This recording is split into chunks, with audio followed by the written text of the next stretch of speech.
bulan tidak digaji tenaga honorer dan tenaga kontrak palang kantor DPR Papua Barat.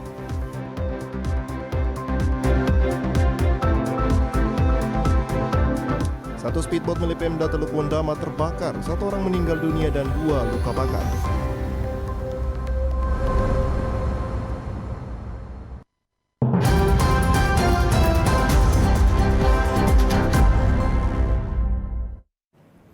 Selamat petang saudara, Berita Papua Barat hari ini kembali hadir menjumpai Anda edisi Selasa 16 Mei 2023.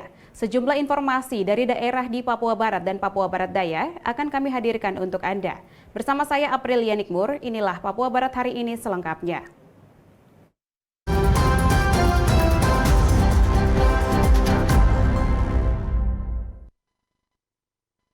Satu unit speedboat Andewini milik Pemda Kabupaten Teluk Wondama pagi tadi terbakar di dermaga pelabuhan Kuripasai Wasyor. Akibat kejadian tersebut 1 orang meninggal dunia dan 2 orang mengalami luka bakar. Demikian disampaikan Kabid Humas Polda Papua Barat Kombes Pol Adam Erwindi melalui press release-nya membenarkan kejadian tersebut setelah pihak Polda Papua Barat mengkonfirmasi hal itu dengan Kapolres Teluk Wondama AKBP Hari Sutanto bahwa pagi tadi telah terjadi kebakaran 1 unit speedboat Andewini milik Pemda Kabupaten Teluk Wondama yang memakan 3 korban. 1 orang meninggal dunia dan 2 orang luka bakar. Berdasarkan keterangan saksi sekaligus korban, Selamat mengatakan sekitar pukul 7.45 waktu Indonesia Timur, Selasa pagi speedboat milik Pemkab Teluk Wondama sandar di dermaga Pelabuhan Kuripasai Wasyor, distrik Wasyor dengan maksud untuk melakukan pengisian bahan bakar jenis Pertalite untuk persiapan mengantar Bupati Kabupaten Teluk Wondama.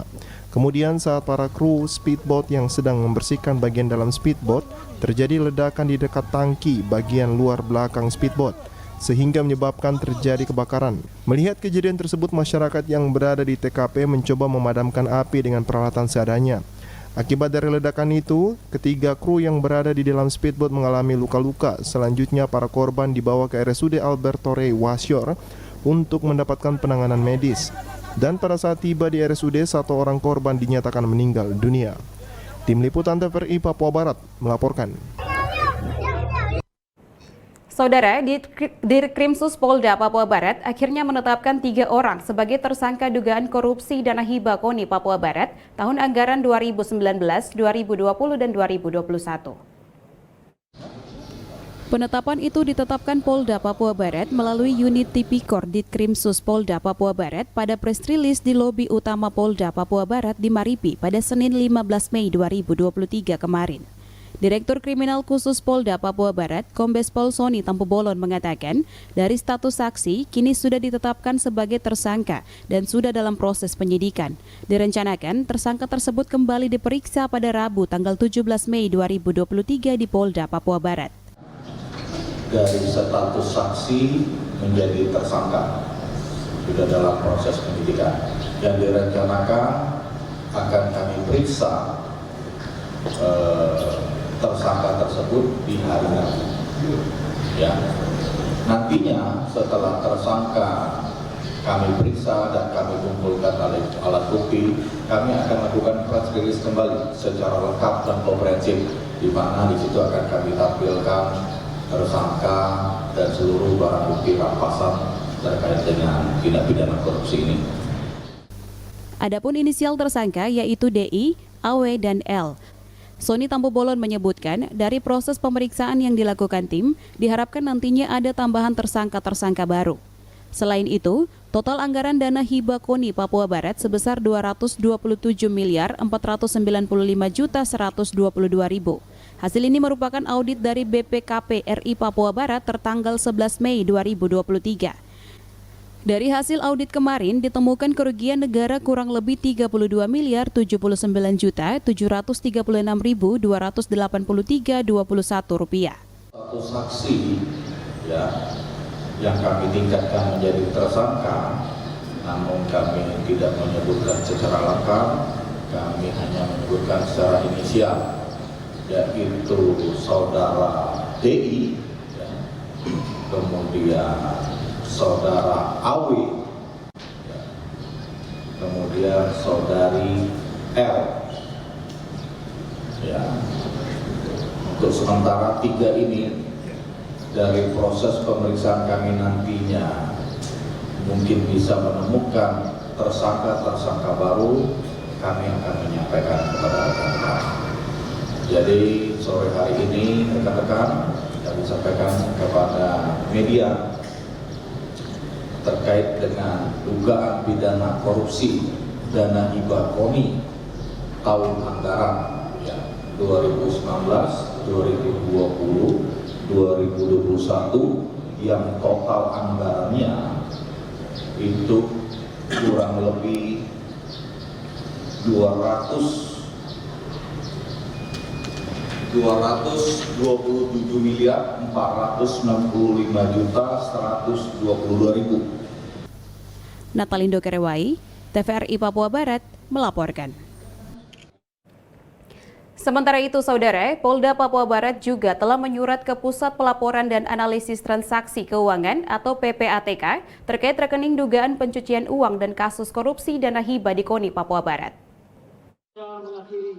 Direktur Kriminal Khusus Polda Papua Barat, Kombes Pol Sony Tampu Bolon mengatakan, pihaknya juga secara instansi sudah menyurat terkait rekening-rekening dugaan ke Pusat Pelaporan dan Analisis Transaksi Keuangan atau PPATK. Dikatakan Sony sambil menunggu hasil dari PPATK, namun dengan Polda telah persangkakan 2 tindak pidana, yaitu tindak pidana korupsi dan tindak pidana pencucian uang. Mudah-mudahan hal ini tidak menjadi hambatan dan pihaknya bisa segera membuka nomor-nomor rekening yang diduga menampung dan menerima pencucian uang serta korupsi dana hibah KONI Papua Barat tahun anggaran 2019, 2020, dan 2021. Terkait rekening dugaan ini kepada PPATK, namun kami sambil menunggu hasil dari PPATK. Namun dengan kita persangkakan 2 tindak pidana, yaitu tindak pidana korupsi dan tindak pidana pencucian uang, mudah-mudahan ini tidak menjadi hambatan, kita bisa membuka nomor-nomor rekening yang kita duga penampung atau penerima ataupun penyalur tindak pidana pencucian uang. Secara rinci, Dirkrimsus Polda Papua Barat belum menjelaskan peran dari ketiga tersangka karena masih dalam pengembangan untuk mengungkap tersangka baru. Natalindo Kerewai, TVRI Papua Barat, melaporkan. Saudara, selama 4 bulan belum digaji, tenaga honor dan tenaga kontrak Sekretariat DPR Papua Barat memalang akses masuk kantor DPR Papua Barat. Mereka berharap agar hak mereka dapat dibayar segera. Pemalangan yang dilakukan oleh tenaga honorer dan juga tenaga kontrak pada Sekretariat DPR Papua Barat pagi tadi dikarenakan selama 4 bulan dari bulan Januari hingga April 2023 gaji mereka belum dibayarkan. Sebagai bentuk ketidakpuasan para tenaga kontrak dan juga honorer di Sekretariat DPR Papua Barat, jalan akses keluar masuk kantor DPR Papua Barat dipalang. Yan Mambrasar, salah satu tenaga honorer, mengatakan sejak bulan Januari hingga April 2023, hak mereka berupa gaji belum dibayarkan dan hingga saat ini belum ada kejelasan. Mereka berharap Sekwan DPR Papua Barat dapat menjelaskan kepada tenaga honorer dan juga kontrak kapan hak mereka dapat dibayarkan. Kami punya gaji sudah dari bulan Januari sampai bulan April ini belum dibayarkan, terus tidak ada kejelasan dari kami pimpinan di kantor. Makanya kami mau tindakan, kami juga maksudnya datang ke kantor, kami datang bekerja pulang balik dari kota di sini juga Bapak BB. Terus kami datang kemarin cuma bilang lagi diproses begitu saja tuh. Tidak ada kejelasan bang kapan kami gajian. Nah, makanya saya buat tindakan untuk saya harus pulang kantor dan minta untuk Sekwan dengan kasih kejelasan untuk kami untuk kapan gaji yang harus dibayarkan. Dari pantauan media, pemalangan dilakukan menggunakan kayu di pintu masuk dan keluar kantor DPR Papua Barat, serta ada spanduk yang bertuliskan agar pimpinan Dewan dan juga Sekwan dapat menjelaskan kapan gaji tenaga kontrak dan honorer dapat dibayarkan. Jimmy Tabisu, TVRI Papua Barat, melaporkan. Saudara, para pimpinan organisasi perangkat daerah di lingkup Pemda Manokwari diminta agar dapat menindaklanjuti laporan hasil pemeriksaan Badan Pemeriksa Keuangan Daerah (BPK) Perwakilan Provinsi Papua Barat terhadap LKPD Pemda Manokwari. Senin 15 Mei 2023 kemarin, apel gabungan pemerintah Kabupaten Manokwari yang berlangsung di bawah guyuran hujan dipimpin oleh Sekretaris Daerah Dr. Gigi Henry Sembiring. Dalam arahannya, Sekda menyampaikan apresiasi kepada aparatur sipil negara yang ikut ambil bagian dalam apel gabungan yang berlangsung di kantor Bupati Sowi Gunung.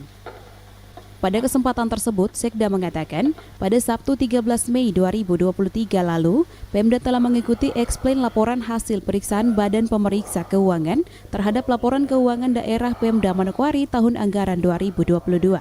Untuk itu, kepada pimpinan OPD yang mendapat LHP dari BPK harus komitmen untuk menyelesaikan dalam waktu 60 hari. Kemarin pimpinan OPD kita sudah menghadiri action plan di kantor BPK. Kemarin kita sudah sepakati dan saya sudah paham Pak Bupati sudah tanda tangan dan tadi malam sudah dikirim ke BPK Pusat. Artinya, saya mengingatkan kepada seluruh pimpinan OPD, apa yang kita ikat di bumi akan terikat di surga. Artinya, apa yang kita sudah sepakati kemarin wajib kita lakukan, tidak lanjut. Karena kalau kita menghormati BPK, temuan mereka, laporan hasil pemeriksaan mereka, jika tidak lanjuti, maka komunikasi kita dengan Badan Pemeriksa Keuangan akan baik. Dijelaskan Sekda bahwa dalam pemeriksaan laporan keuangan daerah tahun 2022, ada beberapa OPD yang dijadikan sampel. Oleh karena kepada OPD tidak mendapat LPH agar tidak berbangga hati, karena sistem pengambilan sampel yang dirubah oleh BPK Papua Barat. Kepada pimpinan OPD yang tidak ada LHP, jangan berbangga hati. Bukan berarti saudara adalah yang bersih. Tidak. Karena saya sudah komunikasi dengan BPK, sampelnya yang dirubah tahun ini. Tahun depan kalau sampelnya saudara OPD saudara, mungkin saja pasti akan semua. Kepada 21 OPD yang mendapat laporan hasil pemeriksaan BPK Perwakilan Papua Barat terhadap laporan keuangan pemerintah daerah harus menindaklanjuti dengan menyiapkan pengembalian kerugian negara. Laporan hasil pemeriksaan BPK terhadap laporan keuangan pemerintah daerah Kabupaten Manokwari tahun anggaran 2022 akan diserahkan BPK Perwakilan Papua Barat pada Rabu besok. Arina Irianan, TVRI Papua Barat, melaporkan. Setelah terbentuk selama 3 tahun, Kampung Bahari Nusantara yang berada di Kelurahan Katinim diresmikan serentak oleh Wakil Presiden Indonesia Ma'ruf Amin bersama 68 Kampung Bahari Nusantara lainnya yang berlangsung secara daring. Kelurahan Katinim Distrik Salawati Kabupaten Sorong, Papua Barat Daya dijadikan sebagai Kampung Bahari Nusantara binaan TNI Angkatan Laut Komando Armada 3 sudah terbentuk selama 3 tahun lamanya. Kampung Bahari Nusantara diresmikan serentak oleh Wakil Presiden Ma'ruf Amin secara daring di 68 Kampung Bahari Nusantara atau KBN TNI Angkatan Laut, Satuan Komando Kewilayahan termasuk KBN Koarmada 3 di Sorong, Papua Barat Daya.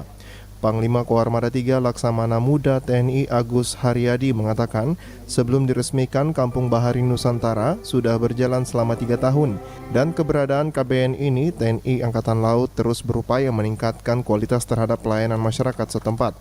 Pangko Armada 3 menyebutkan dalam program KBN ini terdiri ada 5 klaster, yakni klaster ekonomi, pariwisata, pendidikan dan klaster pertahanan dan keamanan.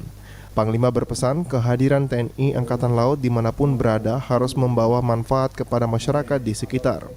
Untuk bersama-sama secara serentak tadi mengikuti peresmian Kampung Bahari Nusantara yang terpimpin langsung dari Jakarta oleh Bapak Wapres. Ya.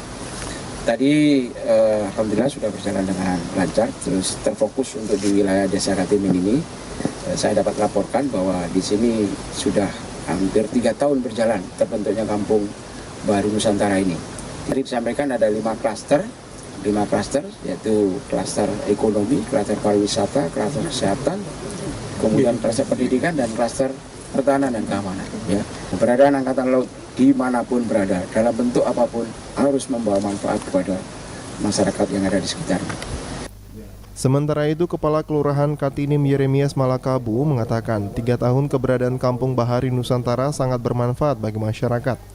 Yeremias menyebutkan program TNI Angkatan Laut Koarmada 3 melalui kesehatan dan pendidikan sangat positif dan akan berkembang ke depan. Di sisi lain, dipilihnya Katinim sebagai Kampung Bahari Nusantara karena mayoritas pribumi suku asli Moi.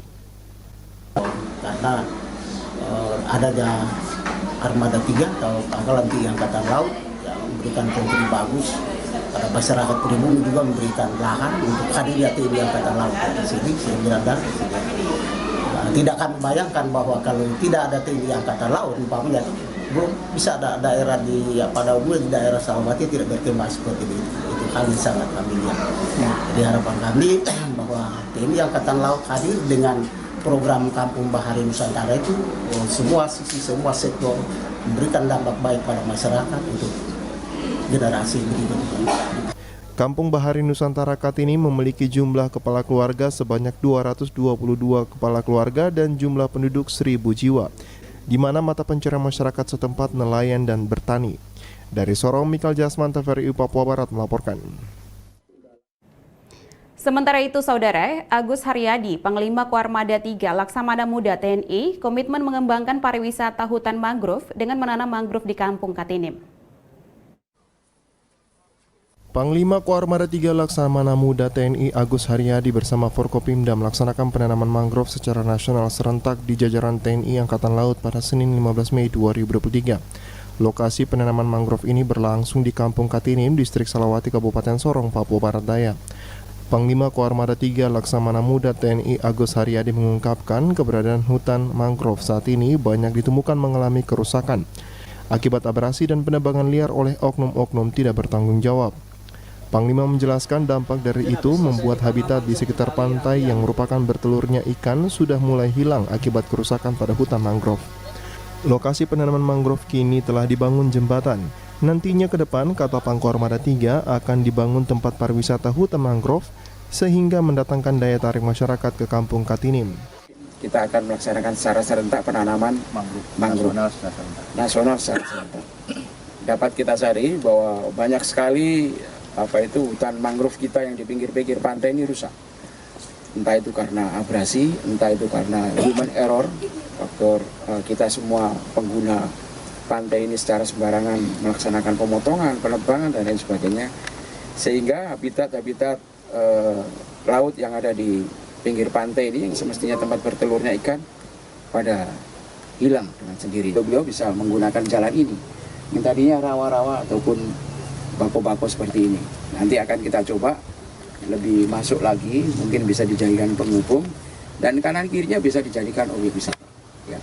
Rencana pembangunan hutan mangrove sebagai kawasan wisata disambut baik oleh warga sekitar. Mereka berharap ke depan pertumbuhan ekonomi warga dapat meningkat. Armada 3 sudah membantu kami dengan pariwisata apa sebagainya. Bisa lihat masyarakat yang ada di sini. Kami bangga buat Armada 3. Tanggapan saya atas pembangunan pariwisata di kampung kami, tanggapannya baik dan harapan saya supaya kampung kami bisa jadi ramai dan bisa dikunjungi banyak orang. Dari Sorong, Mikal Jasman, TVRI Papua Barat melaporkan. Informasi selanjutnya akan hadir setelah jeda berikut ini, tetaplah bersama kami.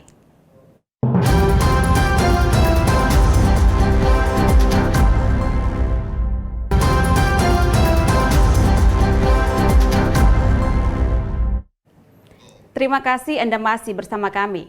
Saudara, 15 tim putra dan 6 tim putri sepak bola dari Papua Barat dan Papua Barat Daya akan meramaikan kejurda yang akan dilaksanakan di Kabupaten Manokwari dari tanggal 17 hingga 31 Mei 2023. 15 tim yang sudah hadir di Kota Manokwari dan siap berlaga pada event kejurda tahun 2023 ini adalah Persegaf, ada 4 tim dari Manokwari, Bayangkara, Fak-Fak, 5 Las Raja Ampat, Farmel, Mansel United, Lembah Hijau, Aswaraya, Safkom, PS Kasuari, dan Teluk Wendama. Sedangkan tim sepak bola putri yaitu Mansinam, SMA Negeri 1 Mansel, Persisos, Wayer, Bayangkara, dan Fakfak. Hingga saat ini, proses persiapan terus dilakukan oleh Asprof PSSI Papua Barat, mulai dari screening pemain, persiapan lapangan, hingga mengatur jadwal pertandingan. Proses technical meeting akan dilaksanakan pada tanggal 16 Mei 2023 di Stadion Sanggeng, Manokwari. Alfred Fonataba, Direktur Kompetisi Asprof Provinsi Papua Barat, mengatakan tujuan Kejurda ini untuk menyeleksi pemain dalam persiapan Prapon Papua Barat. Proses persiapan sudah berjalan mulai dari perekrutan pelatih dan sudah terpilih pelatih putra dan putri. Proses pemantauan pemain akan dilakukan hingga babak pengisian dan untuk sebentar sore akan dilakukan pencabutan nomor undian. Alfred berharap kepada pelatih dapat menurunkan semua tim untuk bermain, karena Kejurda yang dilaksanakan sebagai ajang untuk seleksi pemain PON putra dan putri. Kegiatan yang kami lagi laksanakan yaitu screening pemain, yang mana tadi tim Aswaraya adalah tim terakhir yang tim putra. Untuk Kejurda putra, untuk memperebutkan Piala Gubernur, itu adalah tim yang terakhir dari 15 tim. Yang dimana kita rencanakan itu, bukan rencanakan, 16 tim untuk kita ikut event ini, tapi tim Kaimana tidak dikasih izin karena kebanyakan anak-anak sekolah. Jadi tim yang sudah mengikuti screening dan sudah fix untuk ikut bertanding yaitu Persegaf, Manokwari. Di sini ada Manokwari A, Manokwari B, Manokwari C, dan Manokwari D. Ada Bayangkara, ada Fakfak, ada Limalas Raja Ampat, ada Farmel itu mewakili Persikos Kota Sorong. Terus ada juga Mansel United, ada Lembah Hijau, ada Aswaraya yang tadi. Nah, terus Safkom itu dari Kabupaten Sorong, PSK Suari dari Manokwari, sama dari Teluk Bintun, Teluk Kondama. Buat pelatih di sini Kejurda, kita melihat bagaimana pemain-pemain ini harus bermain semua. Kalau target juara otomatis akan ada lebih mempersempit leluasa daripada pemain. Artinya pemain boleh semua bermain itu lebih baik daripada 11 pemain inti itu saja. Karena di sini tujuannya untuk perekrutan pemain. Kalau boleh bisa semua pemain bermain dalam fase setengah kompetisi ini, itu lebih baik. Karena tujuan daripada Kejurda untuk melihat, untuk merekrut pemain. Mungkin itu. Untuk sistem pertandingan, putra akan bermain 2 tim pagi dan sore, sedangkan putri akan bermain pagi 1 tim dan 2 tim sore hari. Untuk lapangan yang akan digunakan yaitu Stadion Sanggeng Manokwari dan lapangan Kodim 1801 Manokwari. Jimmy Tabisu, TVRI Papua Barat melaporkan. Saudara, mengembangkan potensi siswa, SMK Negeri 3 Manokwari menggelar Expo to Explore SMK Negeri 3 Manokwari yang dibuka secara resmi oleh Bupati Manokwari Hermos Indo. SMK Negeri 3 Manokwari merupakan SMK pusat keunggulan pertama di Manokwari yang memiliki 3 program keahlian dan 5 program kompetensi, yakni pariwisata dan perhotelan, kuliner dan usaha layanan wisata, serta program keahlian ekonomi wisata dan juga program kehutanan. Hasil karya dan produksi dari semua program keahlian ditampilkan dalam Expo to Explore SMK Negeri 3 Manokwari.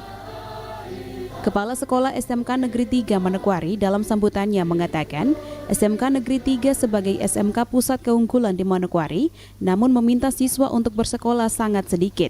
Untuk itu, melalui Expo to Explore ini dapat diharapkan menjadi ajang sosialisasi. Yang masuk di sekolah ini masih bisa dihitung dengan jari, padahal dari pusat sudah banyak memberikan kemudahan, memberikan penghargaan kepada kita. Dimulai tahun 2019 itu SMK Revitalisasi, itu juga pertama untuk Manokwari, dan 2021-2022 SMK Pusat Keunggulan. Nah, harapan kami dengan pelaksanaan Expo ini, banyak siswa yang bisa masuk ke sekolah ini setelah melihat dari dekat keadaan di sekolah ini, program keahlian yang ditawarkan, dan juga alat-alat praktek, bahan-bahan praktek, dan ruangan-ruangan yang nanti sebentar dikunjungi agar kita semua bisa paham bagaimana SMK 3 pariwisata dan perhotelan ini bekerja dan berkarya bagi bangsa ini, bagi tanah ini, dan bagi anak-anak kita. Sementara itu, Bupati Manokwari Hermus Indo dalam sambutannya mengatakan SMK Negeri 3 Manokwari yang memiliki bidang keahlian dengan peluang kerja yang besar bagi siswa ketika menyelesaikan sekolah di SMK Negeri 3 Manokwari. Sehingga sekolah ini menjadi aset dan kekayaan daerah untuk dikembangkan menjadi institusi pendidikan yang memadai. Manokwari ini adalah aset kita bersama-sama. Ini adalah kekayaan daerah kita. Yang mau tidak mau harus kita bisa perhatikan dan kembangkan sedemikian rupa sehingga SMK 3 ini menjadi institusi pendidikan yang memadai. Bahkan menempatkan diri menjadi industri pendidikan yang bisa memproduksi anak-anak kita yang memiliki kompetensi yang luar biasa untuk masuk menjadi pekerja-pekerja yang handal pada semua sektor, baik di sektor industri maupun juga sektor-sektor lainnya. Lebih lanjut, dalam sambutannya Bupati menyampaikan apresiasi kepada SMK Negeri 3 Manokwari yang telah melangsungkan Expo to Explore yang bertujuan untuk membangun kompetensi dan juga membina peserta didik untuk memiliki mental, sikap bahkan keahlian serta menjadikan siswa sebagai sumber daya manusia yang unggul dalam memasuki dunia kerja ke depannya. Bupati juga berharap melalui kegiatan Expo to Explore selama 2 hari dapat memperkenalkan sekolah secara luas di Manokwari terutama kepada siswa-siswi SMP.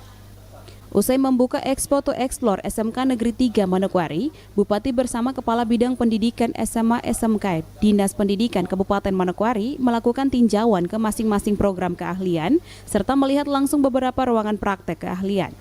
Arina Irianan, TVRI Papua Barat, melaporkan. Saudara, KPU Fakfak umumkan 18 partai pengusung bakal caleg dinyatakan lolos dalam pendaftaran berkas yang berlangsung sejak 1 hingga 14 Mei 2023. Demikian dikemukakan Ketua KPU Fakfak di Huru Dikri Raja Loa, Senin 15 Mei dini hari saat melakukan konferensi pers terkait hasil pendaftaran bakal caleg anggota DPRD Kabupaten Fakfak. Hingga hari terakhir atau hari ke-14 sebanyak 18 partai politik peserta pemilu 2024 yang mendaftar calegnya dinyatakan lolos.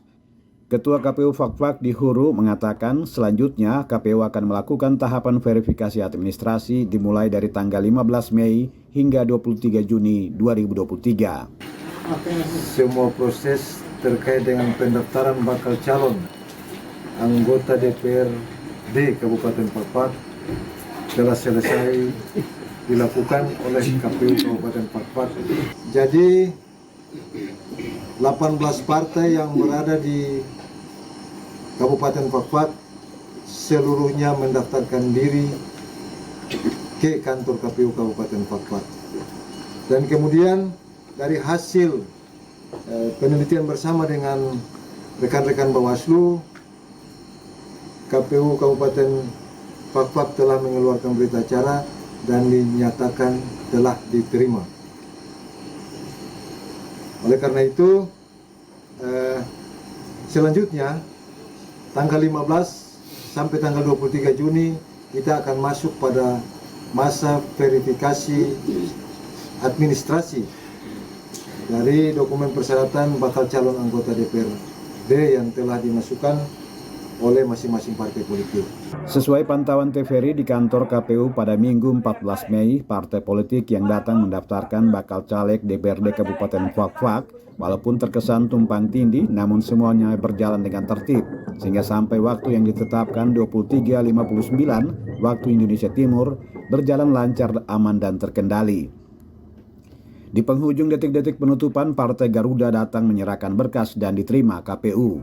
Ketua KPU Fakfak di Huru juga menyampaikan apresiasi dan terima kasihnya kepada para insan pers yang hadir meliput hingga pukul 1.15 dini hari 15 Mei 2023. Dari Fakfak, Frans Tamela, kontributor TVRI Papua Barat melaporkan.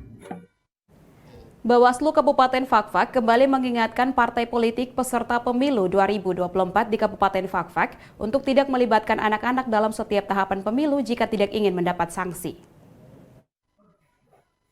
Ketua Bawaslu Fakfak Selvianus Irfan Karet mengimbau partai politik agar dalam setiap tahapan ataupun saat kampanye tidak melibatkan anak-anak, sebagaimana temuan saat tahapan pendaftaran bakal caleg yang telah berlangsung sejak 1 hingga 14 Mei 2023. Menurut Selvianus, untuk pemilu aturannya sudah jelas tidak boleh melibatkan anak-anak dalam setiap tahapan, sehingga ini juga harus menjadi perhatian setiap parpol atau caleg yang berkampanye nantinya. Yang perlu saya himbaukan kepada semua teman-teman partai politik bahwa dalam melakukan pengawasan kemarin di pertanggal 1 sampai dengan 14 kita temukan dalam pendaftaran yang dilakukan oleh semua partai politik ini masih ada hal-hal yang perlu teman-teman partai politik sadar bahwa dalam tahapan pemilu maupun masa kampanye nanti anak-anak kecil tidak boleh terlibat di dalam situasi pendaftaran maupun pengawasan.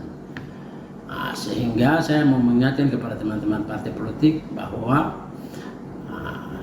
ketika masa kampanye nanti anak-anak di bawah umur yang tidak memenuhi syarat tidak boleh lagi dibawa untuk melakukan kampanye, kemudian menggunakan fasilitas negara, dalam hal ini mungkin mobil dinas plat merah dan sebagainya, fasilitas pemerintah, kemudian sarana prasarana seperti gereja dan lain sebagainya kan sudah dilarang di aturan. Dari Fakfak, Frans Tamaela, kontributor TVRI Papua Barat, melaporkan. Saudara, proses pendaftaran bakal caleg DPR Provinsi dan DPD RI di Komisi Pemilihan Umum Provinsi Papua Barat Daya resmi ditutup sekitar pukul 23.59 waktu Indonesia Timur. PLT Ketua Komisi Pemilihan Umum KPU Papua Barat Daya, Fatmawati, mengatakan pengajuan bakal caleg DPR Provinsi Papua Barat Daya dari 18 partai politik sampai dengan pukul 23.59 waktu Indonesia Timur telah diterima oleh KPU Provinsi Papua Barat Daya. Ia menjelaskan dari 18 partai politik, dokumen dan berkas dari 16 partai politik dinyatakan lengkap maupun hard copy. Sementara 2 partai politik lolos bersyarat, di mana kedua partai politik tersebut tidak mengupload berkas melalui silon, sehingga KPU hanya menerima berkas fisik dari kedua partai politik tersebut. Fatmawati menyebutkan sesuai surat KPU RI yang diterima terkait pengajuan bakal calon anggota DPR Provinsi telah terjadi gangguan silon, maka kedua partai politik diterima dan diberi waktu 2 kali 24 jam untuk melengkapi dokumen yang belum sempat terupload ke dalam silon. Baik, untuk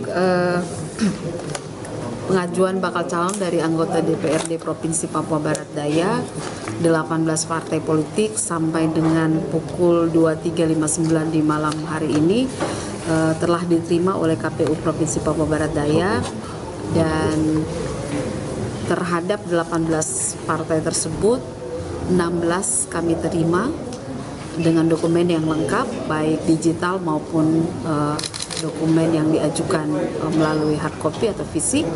2 diantaranya 2 partai politik kami terima dokumen fisiknya tidak melalui aplikasi silon, kami periksa dokumennya dan kemudian kami terima, dan sesuai dengan ketentuan surat KPU RI yang kami terima hari ini nomor 475 terkait pengajuan bakal calon anggota DPRD Provinsi.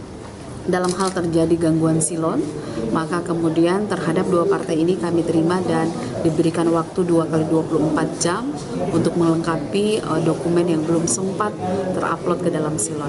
Jadi total seluruh partai politik yang kami terima 18 partai politik sampai dengan dini hari ini. Dari Sorong, Michael Jasman, TVRI Papua Barat melaporkan. Saudara, Kepala Suku Besar Arfak Domingus Mendecan mengingatkan agar sebagai anak adat harus saling menghargai dan mendukung. Hal tersebut disampaikan dalam musyawarah adat suku Arfak dan Doreri. Pemilihan anggota MRPB periode 2023-2028, Kabupaten Manokwari memiliki kuota 4 orang yang terdiri dari 2 perwakilan adat dan 2 orang perwakilan perempuan. Sesuai wilayah adat Kabupaten Manokwari, maka dalam proses pemilihan calon anggota MRPB hanya untuk suku Arfak dan suku Doreri. Senin 15 Mei 2023 kemarin, berlangsung musyawarah adat guna memilih calon anggota MRPB yang akan duduk sebagai wakil dari suku Arfak dan suku Doreri di Lembaga Representasi Kultur Majelis Rakyat Papua Barat. Kepala Suku Besar Arfak, Domingus Madacan, dalam pembukaan musyawarah adat mengingatkan kepada seluruh peserta agar dalam proses musyawarah harus saling menghargai dalam musyawarah adat, sehingga seluruh tahapan pemilihan dapat berjalan baik dan lancar hingga pelantikan. Kita ini sebagai anak-anak adat yang tahu adat budaya kita masing-masing, ya, kita saling menghargai, kita saling menghormati dan saling mendukung, ya, sehingga mendukung panitia seleksi ini sehingga ya semua jadwal tahapan yang sudah ditetapkan ini bisa berjalan tepat waktu. Lebih lanjut disampaikan Kepala Suku Besar Arfak bahwa MRPB merupakan lembaga representasi kultur bagi 7 wilayah adat di Papua Barat, sehingga suku Arfak dan Doreri di Manokwari harus mengikuti apa yang telah dilakukan oleh para orang tua sejak dahulu kala, yakni menyelesaikan setiap persoalan dengan menggelar tikar adat yang bertujuan menyelesaikan setiap masalah dengan cara musyawarah dan mengedepankan kekeluargaan. Domingus juga menyampaikan setelah melalui proses pemilihan di musyawarah adat, akan ada proses selanjutnya yang akan dilalui seperti tes dan sebagainya. Oleh karena itu, perwakilan dari suku Arfak dan Doreri harus mengikuti dengan baik sehingga memperoleh hasil yang baik.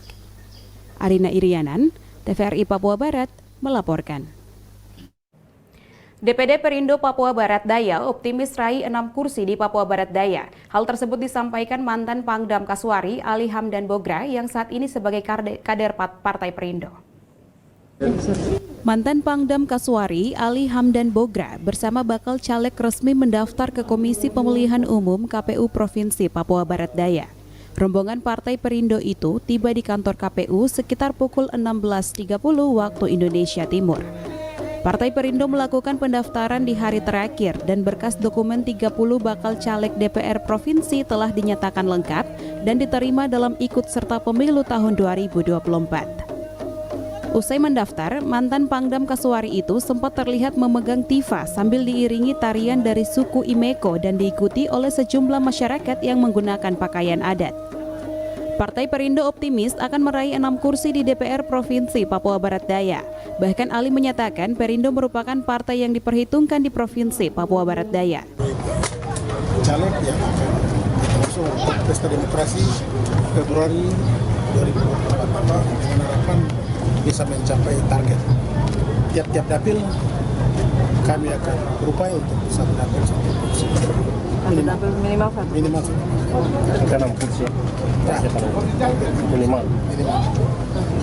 Untuk total wakilan perempuannya sendiri? Sudah 30%. 30% yang Pak. Perindo merupakan partai yang diperhitungkan di Papua Barat termasuk cukup Papua Barat Daya termasuk besar pada saat ini. Ya, kita bisa buktikan bahwa tadi juga kita punya masa yang cukup banyak. Dari Sorong, Michael Jasman, TVRI Papua Barat melaporkan. Saudara, informasi tadi sekaligus menutup jumpa kita pada Papua Barat hari ini, edisi Selasa 16 Mei 2023. Mewakili seluruh kerabat kerja yang bertugas, saya Aprilia Nikmur pamit undur diri dari hadapan Anda. Terima kasih atas kebersamaan Anda dan sampai jumpa.